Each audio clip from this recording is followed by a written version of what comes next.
Delta में hippo खूब पल बढ़ रहे हैं। इन्हें अपनी दुनिया के लिए बस दो चीजें चाहिए, अपने शरीर तक पानी और चरने ढेर सारी घास वाली जमीन। काफी बारिश होने की वजह से इनके पास जरूरत की हर चीज मौजूद है।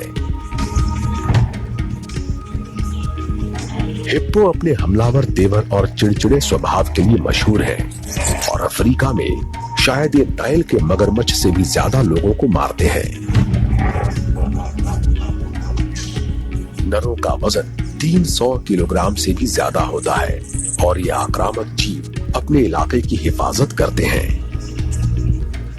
इनकी आपसी लड़ाइयां काफी देर तक चलती हैं। कभी कभार नर मरने तक लड़ते रहते हैं।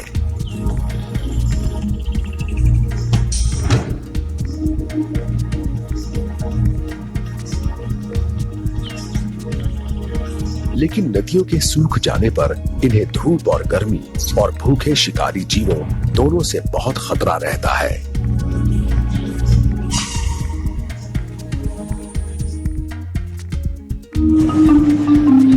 दुनिया के सबसे ऊंचे कद वाले जीव जिराफ यहाँ बड़ी तादाद में है। नरों का कद 5.5 मीटर तक हो सकता है और ये शानदार विशाल जीव जंगल के किनारों और सवाना के घास के मैदानों में हरियाली चरते हुए आराम से घूमते रहते हैं। कांटों वाले पेड़ जिराफ के लिए कोई बड़ी समस्या नहीं है, क्योंकि जीभ और होठों पर मौजूद सख्त उभार इन्हें कांटों से बचाते हैं। शिकारी जीवों से अपनी बेहतर हिफाजत के लिए जिराफ झुंड में रहते हैं।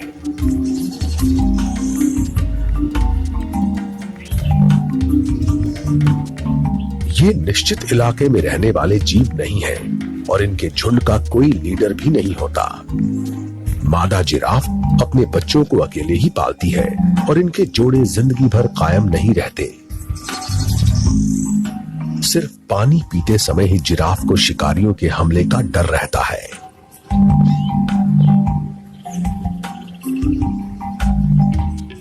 इनकी लंबी गर्दन में इंसान की तरह ही 7 वर्टिब्रे होती हैं, जिससे झुकी हुई हालत में इनकी गतिविधियां सीमित हो जाती हैं। इन्हें पानी पीने के लिए अपनी टांगों को फैलाकर बहुत अजीब सी स्थिति में आना पड़ता है।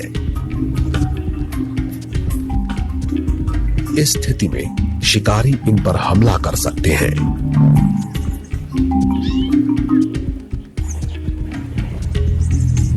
खतरे इनके चारों तरफ हैं। जलकुंडों और नदी नालों में सतह के नीचे छिपे मगरमच्छ या पास की झाड़ियों में छिपा कोई भूखा शेर।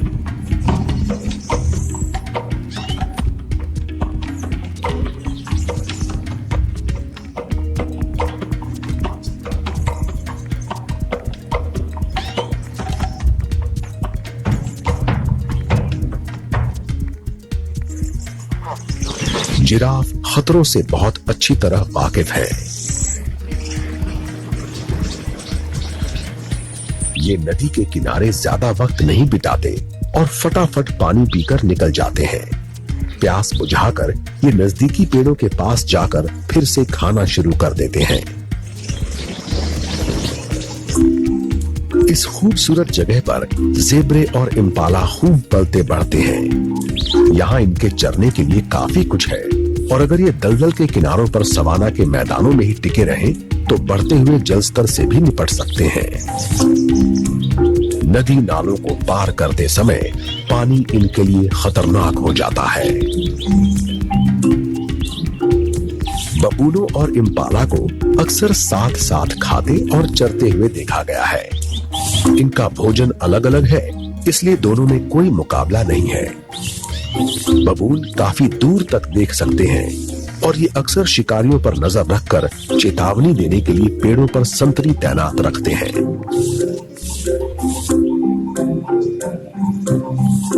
दोनों प्रजातियां साथ मिलकर नजर रखती हैं।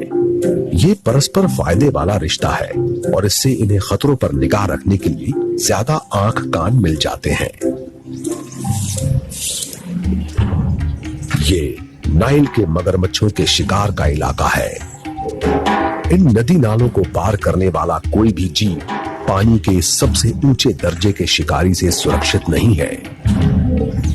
अपने खास रंग और पानी की सतह के ठीक नीचे छिप सकने की क्षमता के कारण ये यहाँ से गुजरने वाले बेखबर जीवों को नजर नहीं आते। हिरणों में सबसे लंबे सींगों से लैस कुडू शरीर के आकार में ईलैंड के बाद दूसरे नंबर पर है, लेकिन ये लंबा चौड़ा जीव भी मगरमच्छ से सुरक्षित नहीं है।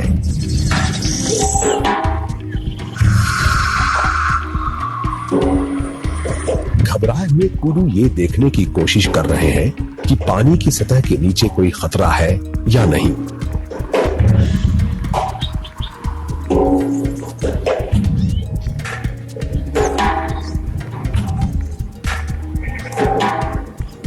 आखिरकार ये तेजी से धारा को पार कर लेते हैं और खतरे की आशंका से बचने के लिए उछलते हुए आगे बढ़ते हैं। शायद ये पहले भी मगरमच्छ के हमले झेल चुके हैं। कुछ कुडू दूसरों से साहसी हैं और पानी में आराम से चलते हुए जा रहे हैं। ये कुडू खुशकिस्मत है। आज या तो मगरमच्छ भूखे नहीं हैं, या फिर उन्हें इस क्रॉसिंग का अब तक पता नहीं है। यहाँ परिंदों की 500 से ज्यादा प्रजातियां हैं, जिसकी वजह से ये डेल्टा बोत्सवाना में जीवों की सबसे ज्यादा प्रजातियों वाला इलाका है। लंबी चोंच और उतने ही लंबे पैरों की वजह से सैडल बिल स्टॉर्क दलदली इलाकों में रहने के लिए अच्छी तरह अनुकूलित है। ये मछली, सरीसृप और मेढक समेत पानी में रहने वाले तमाम जीवों के साथ छोटे चूहों, छछूंदर वगैरह का भी शिकार कर लेते हैं। सरकंडों और ऊंची घास के बीच चलने और शिकार करने के लिए ये लंबी चोंच और टांगों का इस्तेमाल करते हैं। पानी में चलने वाले कई परिंदे डेल्टा में छिछले नदी नालों और जलकुंडों का इस्तेमाल करते हैं। इनके खाने के लिए मछलियों की कई किस्मों के साथ साथ पानी में रहने वाले ढेर सारे कीड़े मकोड़े भी हैं। ओपन बिल स्टॉर्क ऐसा ही एक परिंदा है और इसमें अपने पसंदीदा शिकार यानी घोंघे पकड़ने की कमाल की महारत है। इसकी चोंच के बीचों बीच थोड़ी सी जगह होती है। इस इलाके में पानी बढ़ने पर गाद से छोटे छोटे टापू बन जाते हैं। ये बहुत स्थायी नहीं होते और चरने के लिए उन पर जाने वाले जीव कभी कभार वहां फंस जाते हैं। वे पानी घटने पर ही यहाँ से जा सकते हैं, खासकर जब चारों तरफ मौजूद पानी में मगरमच्छ छिपे हुए हों।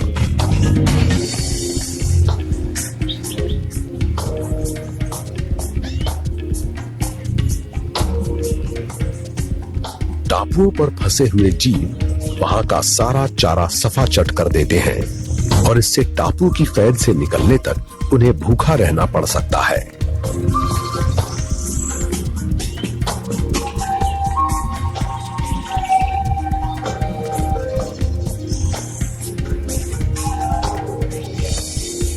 उत्तर से आने वाले तूफानों से फिर से बारिश वाले बादल घिर रहे हैं।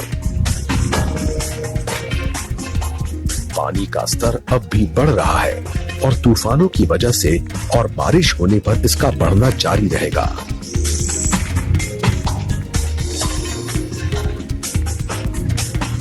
ओकवानु के जीवों को इन बदलावों से निपटना सीखना होगा। इनके सामने कोई उपाय नहीं है। बारिश और मौसम में बदलाव पर किसी का जोर नहीं चलता।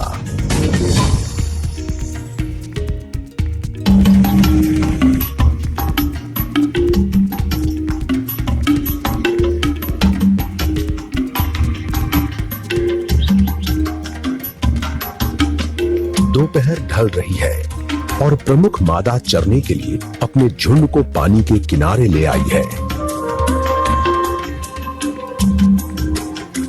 हाथियों का झुंड बहुत अच्छी हालत में है। ये ताकतवर और सेहतमंद है और पानी के पास खेल रहे छोटे बच्चों के अलावा इनमें से किसी को भी मगरमच्छों की फिक्र करने की जरूरत नहीं है।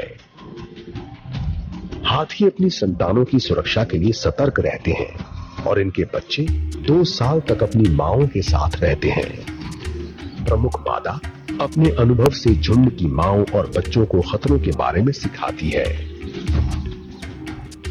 इसे पता है कि सबसे अच्छा भोजन कहाँ मिलेगा और पानी की कमी होने पर जलकुंडों तक जाने के सबसे सुरक्षित रास्ते कौन से हैं। फिर माएं अपनी संतानों को सिखाती हैं और इसी तरह झुंड का ज्ञान आगे बढ़ता जाता है।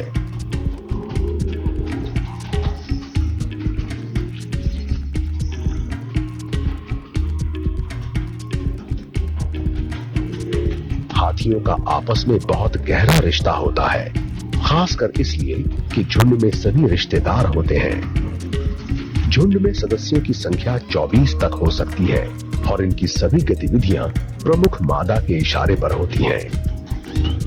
प्रमुख मादा के मरने पर अगली सबसे उम्रदार हथनी उसकी जगह ले लेगी, इसलिए इनके लिए एक दूसरे से हासिल जानकारियां बहुत अहम है।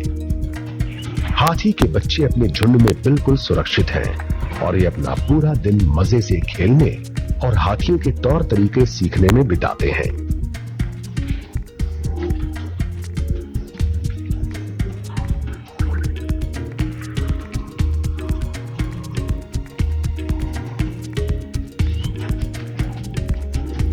इनके सभी खेल इन्हें झुंड के काम आने वाला जिम्मेदार वयस्क बनाने की दिशा में शुरुआती कदम है।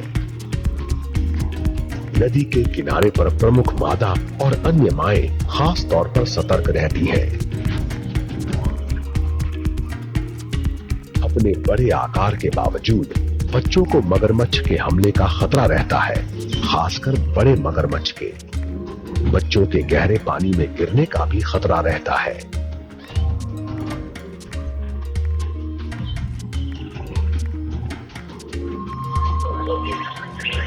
उम्रदार नर अकेले रहना पसंद करते हैं और दूर दराज के इलाकों तक आने जाने वाले रास्तों पर खाना ढूंढते हुए तब तक आगे बढ़ते रहते हैं जब तक ये मिलन के लिए तैयार नहीं हो जाते। फिर ये हथनियों का एक झुंड ढूंढकर तब तक उनके साथ रहते हैं जब तक वो आगे नहीं बढ़ जाती।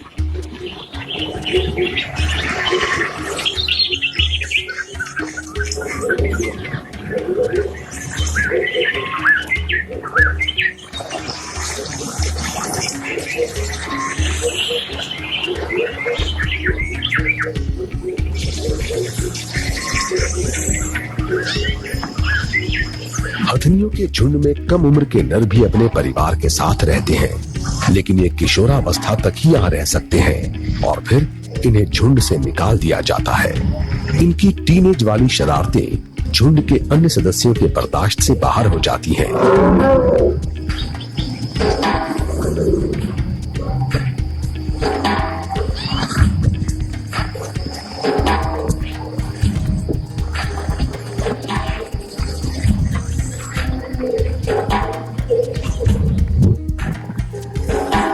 कम उम्र के नरों के तेवर और व्यवहार में हार्मोनों की वैसी ही अहम भूमिका होती है जैसी टीनेज लड़कों के मामले में होती है।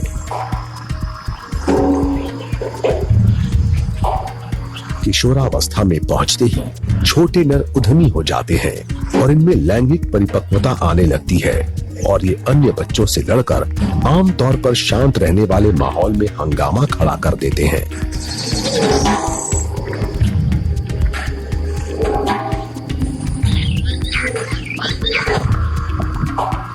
किशोर हाथी अपने परिवारों से अलग होकर कुछ फासले पर मां के झुंड के पीछे चलते रहते हैं। ये अक्सर दूसरे कम उम्र के नरों के साथ मिलकर बैचलर हर्ड बना लेते हैं। अपनी किशोरावस्था में इस तरह की भावनात्मक और हार्मोनल उठापटक से गुजर चुके उम्रदार नर चुपचाप पीछे खड़े रहकर पेड़ों के फल खाते हुए इंतजार कर रहे हैं।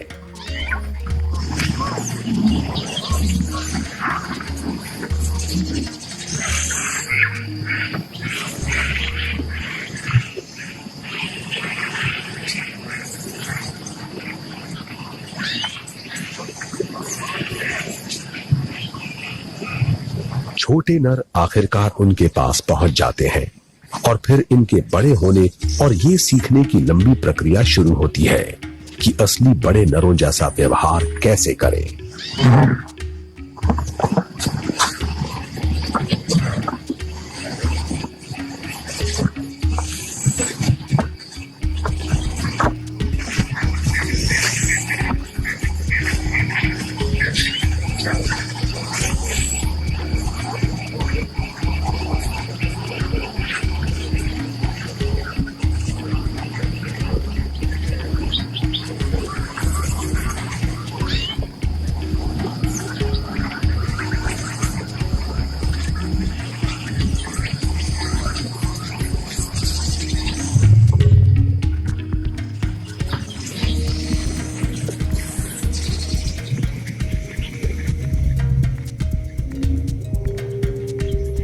लगातार जारी बारिश से सूखे मौसम में आमतौर पर सूखे रहने वाले इलाके भी पानी में डूब गए हैं और निकलने का कोई रास्ता नहीं होने के कारण पानी जमा होता जा रहा है और जल स्तर बढ़ता जा रहा है। क्या ये हाथियों के लिए भी समस्या साबित हो सकती है? ये बहुत बड़े जीव हैं और जरूरत पड़ने पर नदियों से भी निपट सकते हैं, लेकिन झुंड में छोटे बच्चों के होने पर पानी इनके लिए समस्या बन सकती है।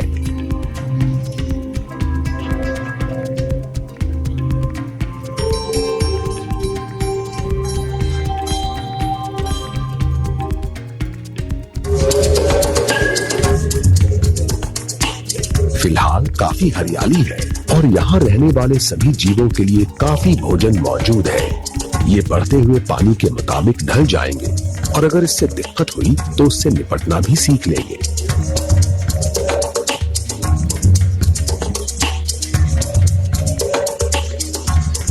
पानी से भरे इस इलाके में हाथी आसानी से घूम सकते हैं और इस शानदार इलाके में इनके कई झुंड मौजूद हैं।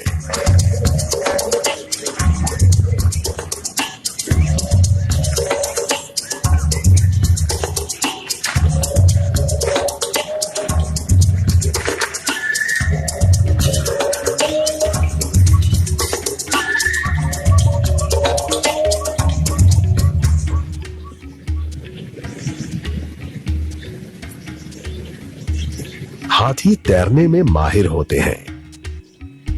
ये एक साथ अपनी चारों टांगों का इस्तेमाल करते हैं और सूंड से स्नॉकल का काम लेते हैं।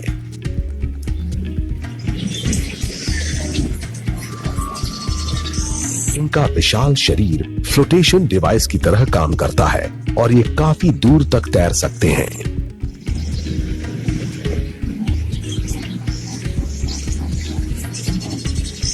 वैज्ञानिकों ने पाया है कि भ्रूणावस्था में भी हाथी की सूंड होती है और इन्हें लगता है कि इसका ये अर्थ है कि लाखों साल पहले हाथी पानी में रहने वाला जीव था। सूंड में 40,000 मांसपेशियां होती हैं, इंसान के पूरे शरीर से भी ज्यादा। अभी यहाँ पानी महज कुछ मीटर गहरा है और बड़े बच्चों और उम्रदार हाथियों के लिए इस चौड़ी नदी को पार करना बहुत आसान है।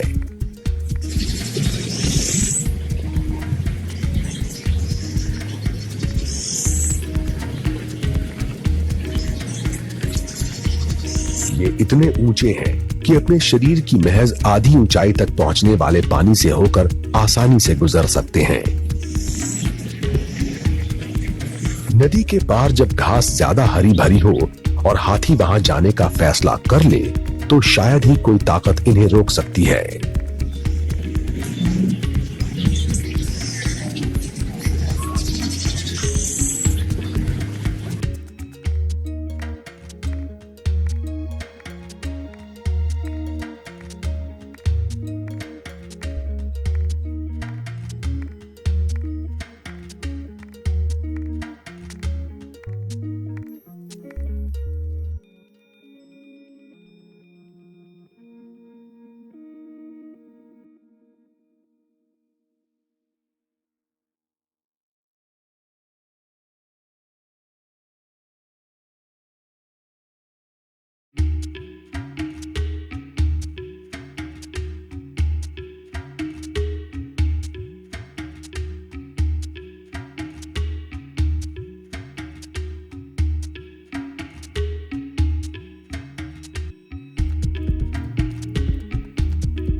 के मौसम में डेल्टा के बेशुमार लगूनों में हर जगह दिखने वाली खूबसूरत लिली भर गई हैं और किनारों पर पाम के हरे भरे टापू और नदी के किनारे उगने वाले जंगल मौजूद हैं। पानी में डूबे इस अनोखे इलाके में पाए जाने वाले सरकंडे और पपायरस के पौधे इस बदलाव में खूब पल बढ़ रहे हैं और इससे इस डेल्टा में रहने वाले जीवों को बेशुमार खाना मिल रहा है।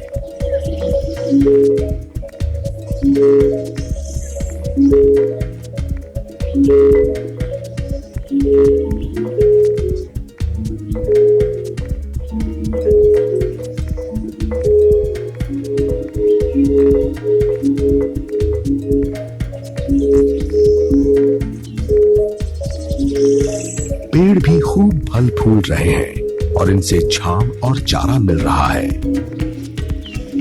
ओकावांगो में सरीसृपों और परिंदों की प्रजातियां सबसे ज्यादा हैं और पौधों और स्तनधारियों की प्रजातियों की संख्या दूसरे नंबर पर है और तीसरी सबसे ऊंची तादाद मछलियों की प्रजातियों की है।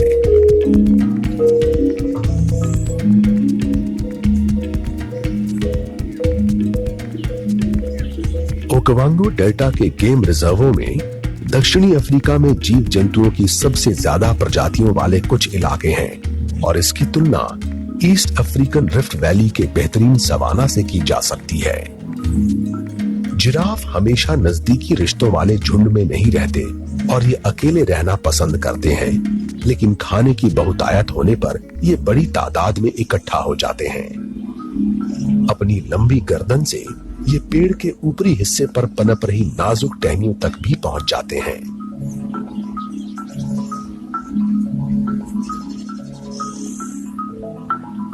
ओकावांगो डेल्टा के जीवों के लिए रहने की ढेर सारी जगह और काफी भोजन उपलब्ध है। हालांकि यहाँ जिंदा रहना इनके लिए काफी कठिन है, लेकिन कुदरत ने जो बदलाव पैदा किए हैं उससे यहाँ जिंदगी भरपूर और अच्छी हो गई है।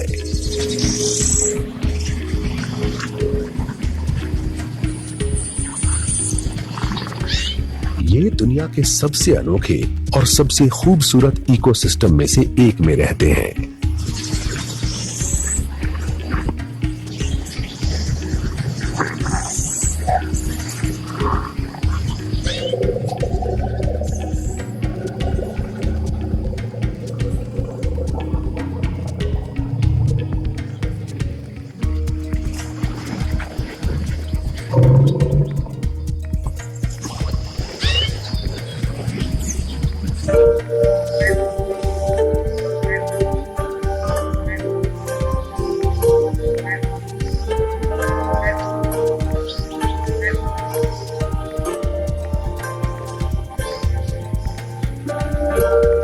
पहले ये इलाका सूखा था और ये फिर से सूख जाएगा।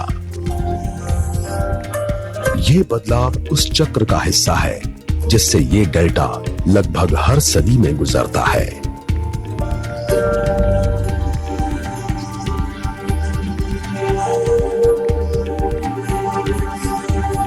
ओकावांगो डेल्टा पानी की एक जादुई दुनिया है और यहाँ की जबरदस्त हरियाली के बीच ऐसे कमाल के जीव जंतु हैं जिनमें से कई तो और कहीं नहीं पाए जाते।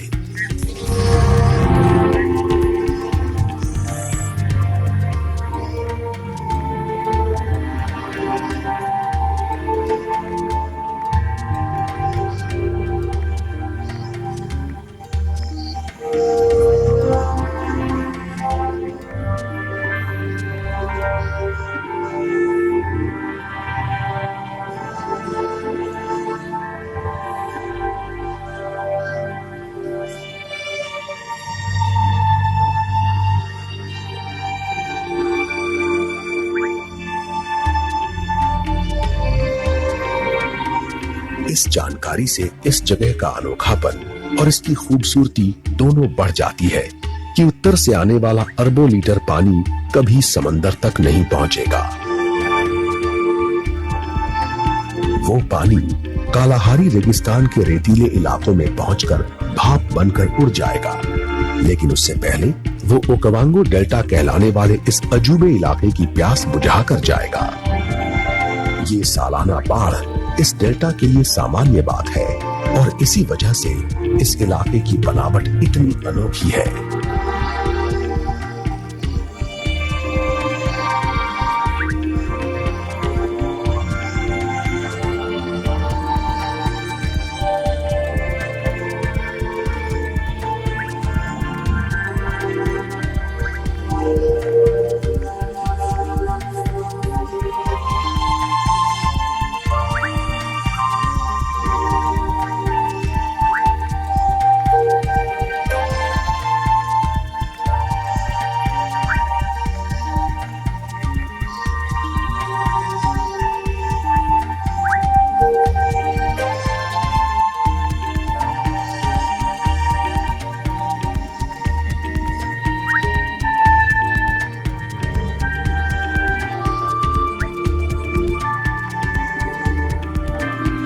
शायद पानी के और बढ़ने पर ये हालात बदल जाएंगे।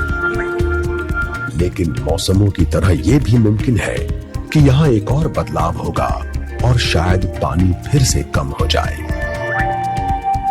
अगर ऐसा हुआ तो यहाँ रहने वाले जीव एक बार फिर हालात के मुताबिक ढलकर अपना अस्तित्व कायम रखेंगे।